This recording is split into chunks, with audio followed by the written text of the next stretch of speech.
Yeah.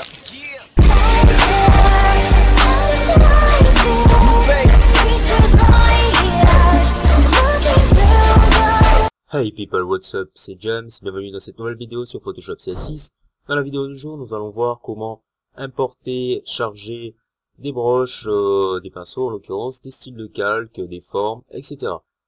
Donc, je vais vous montrer également aussi comment importer et exporter vos paramètres de Photoshop sur une autre machine.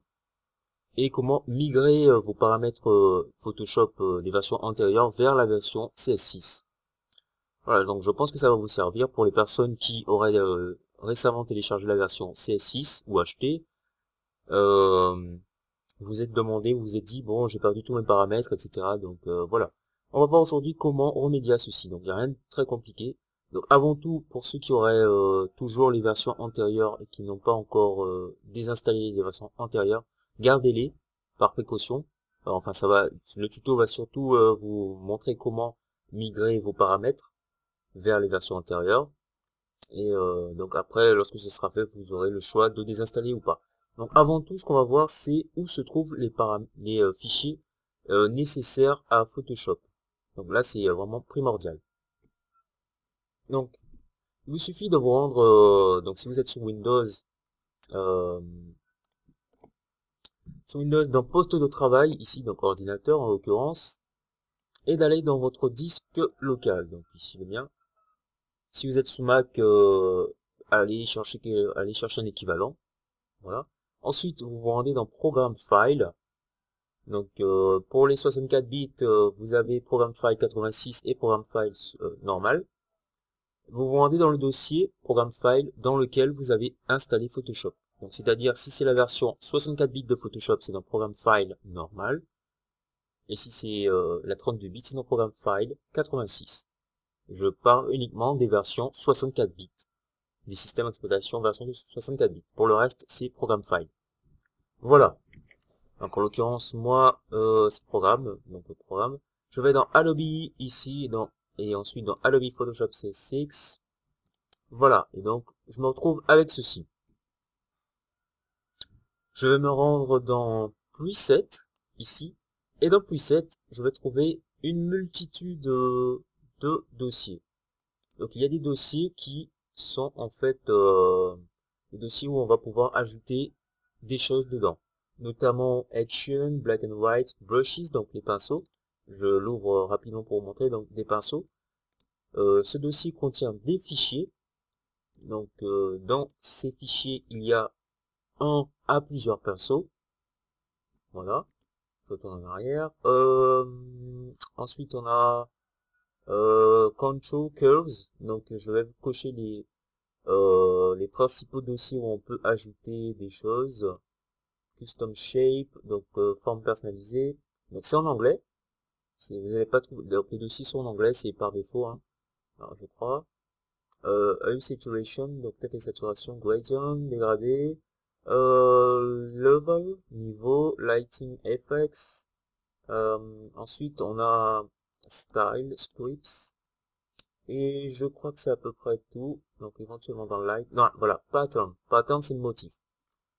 Donc en fait, ce sont des fichiers que vous pouvez télécharger. Donc il y a des fichiers qui auront une extension.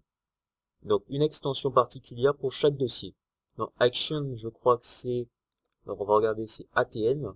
Donc tous les fichiers qui ont une extension .atn, vous les mettez dans Action. Ensuite Black and White, BLW, voilà. Brushes, c'est ABR. Donc tout ce qui correspond à ceci se trouve dans les dossiers comme ceci. Et là en fait, mes broches, lorsque je les mets dans ce dossier, elles sont directement dans Photoshop lorsque je l'ouvre. Je n'ai pas besoin de les charger. Elles sont chargées automatiquement. Et j'ai juste besoin de faire appel à ces broches. Donc ici on va juste voir le téléchargement d'une broche et l'installation. Enfin le chargement. C'est une bonne installation, c'est un chargement. Donc vous vous rendez dans votre navigateur, le mien en l'occurrence Chrome. Et il y a un site tout simple ici, donc je vous invite à tout simplement pour télécharger des broches, etc. pour Photoshop, vous tapez Photoshop pinceau, ou Photoshop brush, Photoshop pattern, donc c'est en anglais, c'est mieux. Photoshop motif.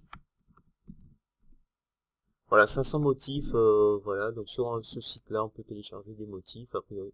C'est un site qui va vous donner des motifs, etc. Donc il y a un site assez intéressant, c'est Brusheezy, brusheezy.com, un site que j'utilise pour récupérer des petites broches de temps en temps. Là, je vais juste télécharger une broche, donc je suis inscrit, mais là, je suis pas logué. Donc download, vous cliquez, vous enregistrez, voilà. Ensuite, vous ouvrez, vous dézippez le fichier ou vous l'ouvrez directement. Vous allez directement dans le dossier qui contient le fichier zip.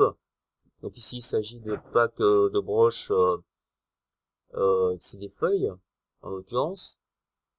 Donc si vous avez Photoshop ouvert, fermez-le. Donc pour cette méthode, si vous avez Photoshop ouvert, fermez-le. Donc il s'agit de la méthode suivante. Vous prenez en fait votre broche. Je la prends ici. Voilà. Vous allez dans le dossier Brushes. Voilà, on voit que c'est la même extension ABR. Vous la prenez, vous la faites glisser. Là, moi, je vous invite plutôt à fermer Photoshop. Pour éviter, donc, quel que soit le logiciel, lorsque vous faites des modifications, fermez-le avant de faire ces modifications dans les dossiers.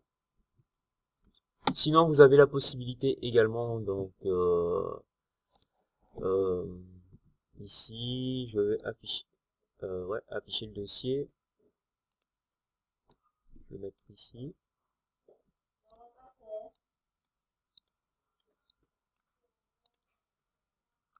Vous avez la possibilité donc de charger. Donc je prends ma broche. Ma broche se trouve dans, donc je l'ai dézippée, elle se trouve dans mon fichier, dans mon dossier téléchargé, pardon. Je vais cliquer ici, aller là, et faire charger des formes. Je clique, chercher mon fichier, mon dossier téléchargé, donc il se trouve dans le téléchargement, et voilà, Fall Leaves. Je fais charger. Là, hop, tout en bas.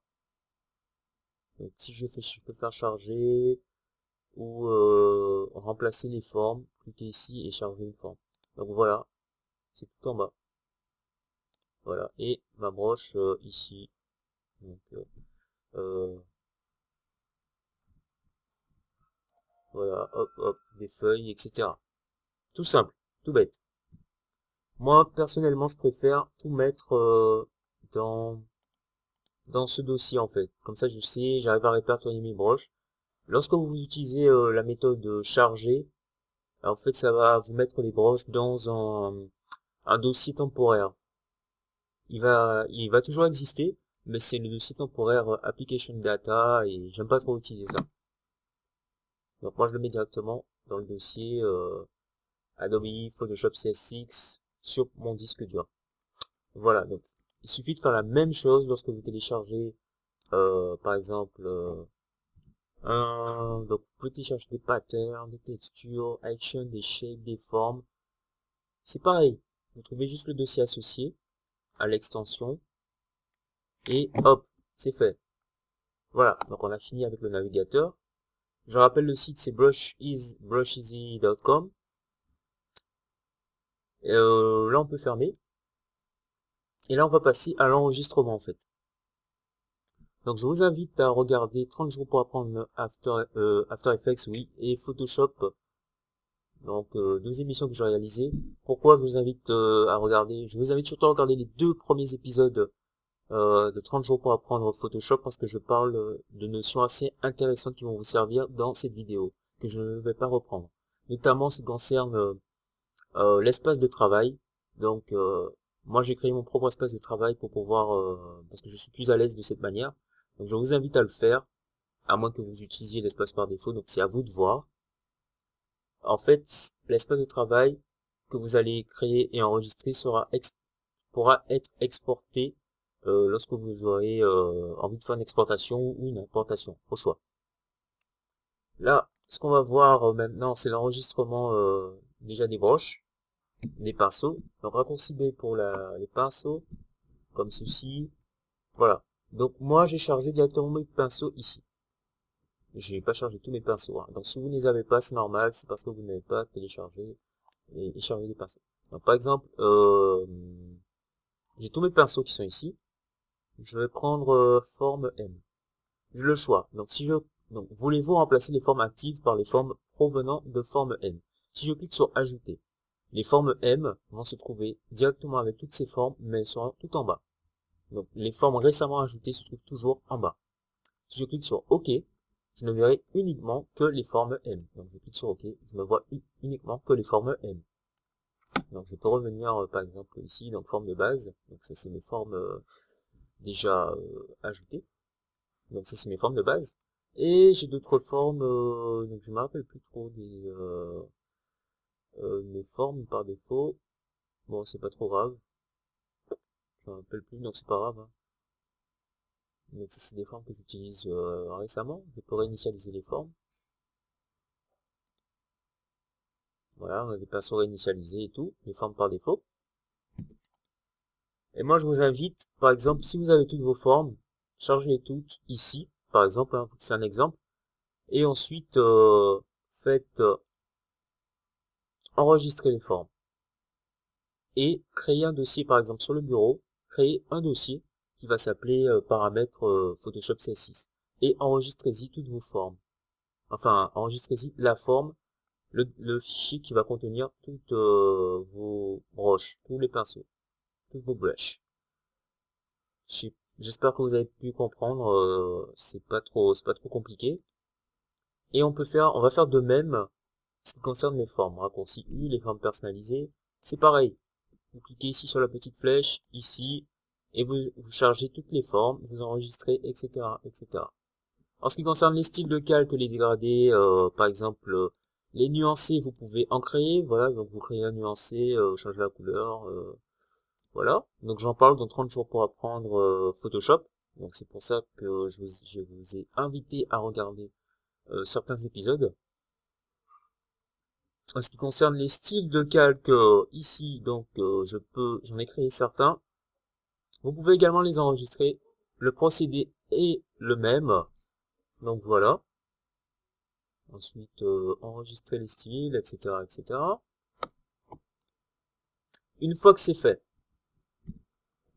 vous vous rendez dans édition. Donc une fois que tout est fait, vous avez tout enregistré dans un dossier que vous avez appelé, je sais pas comment vous l'avez appelé, que vous avez mis quelque part. Vous allez dans édition. Et là, vous allez sur raccourci clavier.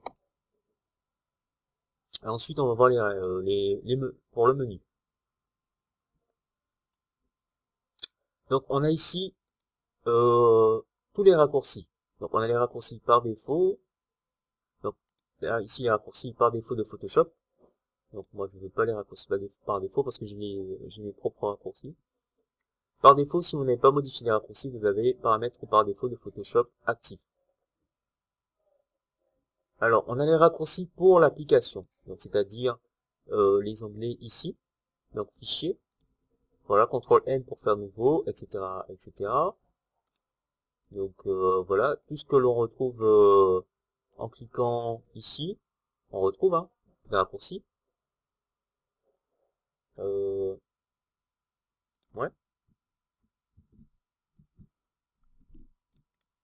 Ensuite, vous avez les raccourcis menus de panneaux. Donc les menus de panneaux, c'est ce que l'on retrouve là, en l'occurrence. Enfin notamment ici. Ça c'est les menus de panneaux. Sur la petite flèche ici, voilà, des menus de panneaux. Donc ils sont pas actifs parce que je n'ai pas sélectionné, je suis occupé sur notre fenêtre. Et ensuite les raccourcis en ce qui concerne les outils. Donc les outils, c'est uniquement ça concerne uniquement ceci. Donc voilà, les raccourcis outils. On retrouve des raccourcis identiques. Pourquoi? Parce que c'est le même outil qui a diverses fonctionnalités. Et comme vous le savez, il suffit de maintenir Shift pour passer d'un outil, d'une autre fonctionnalité à une autre, sur le même outil. Voilà.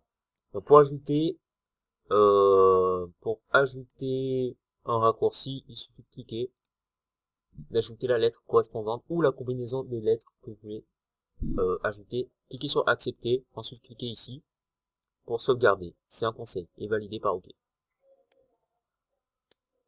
moi je vous invite fortement à enregistrer tous ces paramètres. Donc une fois que c'est fait, une fois que vous avez modifié par exemple le menu de l'application, donc ça c'est vous hein, si vous souhaitez faire des modifications ou pas, franchement c'est vous. Vous enregistrez, donc vous avez effectué des modifications sur l'application, panneau, outils, vous cliquez sur enregistrer. Ensuite vous allez dans menu, menu c'est exactement pareil, vous allez, il y a menu de l'application ou menu panneau, donc ici on a le panneau 3D, on a des options. Là, c'est lorsqu'on voit l'œil ici, ça signifie que l'option est visible. Là, l'option n'est pas visible. Une fois que c'est fait, vous enregistrez. Voilà. Ensuite, vous annulez. Vous validez pas. Ok, moi je fais annuler parce que c'est déjà fait. Vous retournez dans Édition et là, vous avez le choix. Donc, en allant sur Paramètres prédéfinis, vous allez cliquer sur par exemple, si vous voulez, donc dans gestionnaire de paramètres prédéfinis, vous avez envie de rajouter d'autres formes, donc vous pouvez rajouter d'autres formes si vous en avez téléchargé d'autres. Par exemple, ceci, ajouter, ceci, ajouter, etc., etc., etc. On a les nuancés également, donc on peut rajouter d'autres nuancés, des nuancés macOS. Je fais ajouter des nuancés macOS. Nuancés couleur web sécurisé. Voilà, j'en ajoute, j'en ajoute, j'en ajoute. Je clique sur terminer. Quand c'est fait, je vais dans édition, paramètres prédéfinis. Et là, je peux aller sur exporter, importer les paramètres prédéfinis. Donc là, c'est dans le cas échéant si vous avez un PC fixe, donc une tour et un PC portable ou un PC au bureau, il y a Photoshop CS6, voilà, et un PC maison. Vous prenez tous vos paramètres et vous les mettez sur, vous allez les exporter pour votre PC bureau. Donc, avant de le faire, je vous invite à prendre les paramètres par défaut. Enfin, même pas. Hein.